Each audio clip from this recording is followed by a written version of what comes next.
Hello everyone, welcome back to my YouTube channel Hindi परीक्षा SK.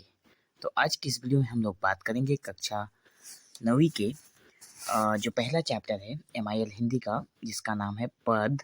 और इसके जो रचनाकार हैं या फिर जो कवि हैं वो हैं सूरदास।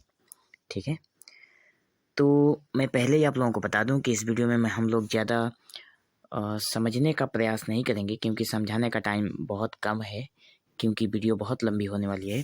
सारे क्वेश्चन आंसर मतलब इस चैप्टर के सारे क्वेश्चन आंसर को कवर करेंगे एक ही वीडियो में। ठीक है, सो धैर्यपूर्वक वीडियो को देखते रहें और अपने कॉपी में नोट डाउन करते रहें। सबसे पहले हम लोग देखेंगे कवि संबंधी प्रश्न एवं उत्तर। ठीक है, तो इसमें से 1 नंबर जो प्रश्न है वो कहा गया है, कवि सूरदास का जन्म कब और कहाँ हुआ था। तो कवि सूरदास का जन्म सन 1478 में रुनकता में हुआ था। 2 नंबर प्रश्न है, कुछ विद्वान सूरदास का जन्म स्थान रुनकता के अतिरिक्त कहाँ मानते हैं। तो इसके जवाब में हम लोग लिखेंगे कि कुछ विद्वान सूरदास का जन्म स्थान दिल्ली के निकट सिही नामक गांव को मानते हैं। आगे प्रश्न है, सूरदास का नाम दूर दूर तक किस प्रकार फैल गया।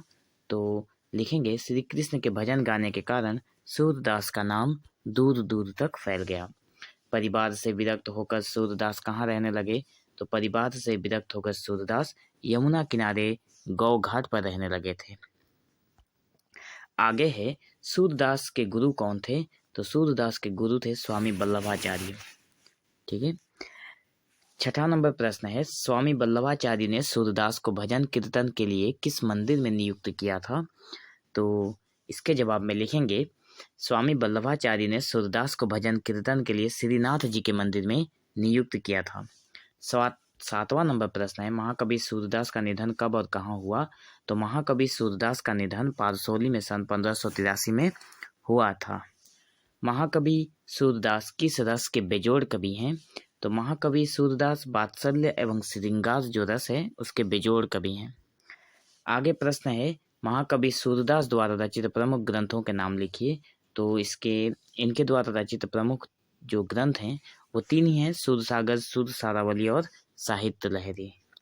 अब हम लोग देखेंगे पाठ्यपुस्तक संबंधित प्रश्नोत्तर, जो कि विकल्प का चयन करने के लिए कहा गया है, लेकिन हम लोगों ने यहाँ पे जो विकल्प है उसको इंक्लूड नहीं किया है, क्योंकि 1 मार्क का है और इसे आप लोग अपने मेन बुक से भी कर सकते हैं। ठीक है, फिर भी एक बार देख लेते हैं। शोभा सिंधु न अंत रही, यहाँ किस स्थान की शोभा की बात की गई है।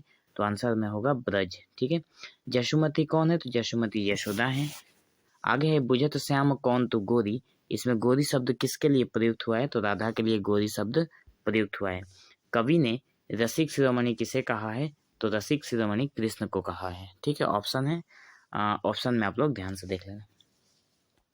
आगे है, पूर्णवाक्य में उत्तर दीजिए। शोभा सिंधु से कवि का आशय क्या है। तो आंसर में लिखेंगे, शोभा सिंधु से बालक कृष्ण के अनुपम सौंदर्य का बोध होता है। ठीक है, हजारों मुखों से भी किसका वर्णन नहीं किया जा सकता। हजारों मुखों से भी श्री कृष्ण के अनुपम सौंदर्य का वर्णन नहीं किया जा सकता। ब्रज की गोपियों के हृदय में कौन बसा हुआ है। तो ब्रज की गोपियों के हृदय में कृष्ण का सौंदर्य बसा हुआ है। आगे प्रश्न है, कृष्ण राधा से क्या प्रश्न करते हैं। तो कृष्ण राधा से प्रश्न करते हैं कि वो कहाँ रहती है और किसकी बेटी है, हमारा जो पोएम है उसमें। ठीक है, आगे है प्रश्न, तुमरो कहाँ चोरी हमले में, ये किसका कथन है। तो ये श्री कृष्ण का कथन है। आगे 3 नंबर में हम लोग देखेंगे, थोड़ा कहा गया है, निम्नलिखित प्रश्नों के संक्षिप्त उत्तर दीजिए। पहला प्रश्न है, गोपी ने कृष्ण के जन्मोत्सव और उनके व्यापक प्रभाव का किन किन शब्दों में वर्णन किया है। तो हम लोग यहाँ पे लिखेंगे, पूरे ब्रज में कृष्ण के जन्मोत्सव का हलचल है। गोपी जब ब्रज में दही बेचने आती है तो नंद जी के महल की सजावट देखकर वो मुग्ध हो जाती है। दरअसल ये कृष्ण के अनुपम सौंदर्य का प्रभाव है। यह शोभा रूपी समुद्र जो है वो नंद के महल से निकलकर ब्रज की सभी गलियों में बह रही है। कृष्ण की शोभा इंद्र की नीलाकंत मणि के समान ब्रज की सभी गोपियों के हृदय में बस गई है। ठीक है, आगे प्रश्न है, राधा ने कृष्ण पर क्या व्यंग किया है। तो राधा ने कृष्ण पर यह व्यंग किया है कि उसने स्वयं अपने कानों से सुना है कि कोई नंद का लड़का है, इधर उधर दही और माखन की चोरी करता फिरता है। कृष्ण ने राधा के व्यंग का उत्तर कैसे दिया था? तो कृष्ण ने राधा के व्यंग का उत्तर व्यंग के शब्दों में ही दिया था। उसने कहा था कि नंद का पुत्र तो मैं ही हूँ और मैं ही हूँ और हम तुम्हारा क्या चुरा लेंगे। ठीक है, आगे है अंगा नंबर, कवि सूरदास ने कृष्ण को रसिक शिरोमणि क्यों कहा है? तो इसके जवाब बहुत ही इंपॉर्टेंट है, स्टार लगाकर आप लोग रख सकते हैं। कृष्ण हर बात में आनंद लेते हैं और सबसे आनंद भरे वार्तालाप करते हैं। वार्तालाप करना मतलब बातचीत करना, ठीक है। उनकी बातों से हमेशा रस आनंद बरसता है। वे परिस्थिति को अत्यंत सहज बना देते हैं और दूसरे की व्यंग भरी बातों को बड़े ही सहज भाव से आनंद में बदल देते हैं।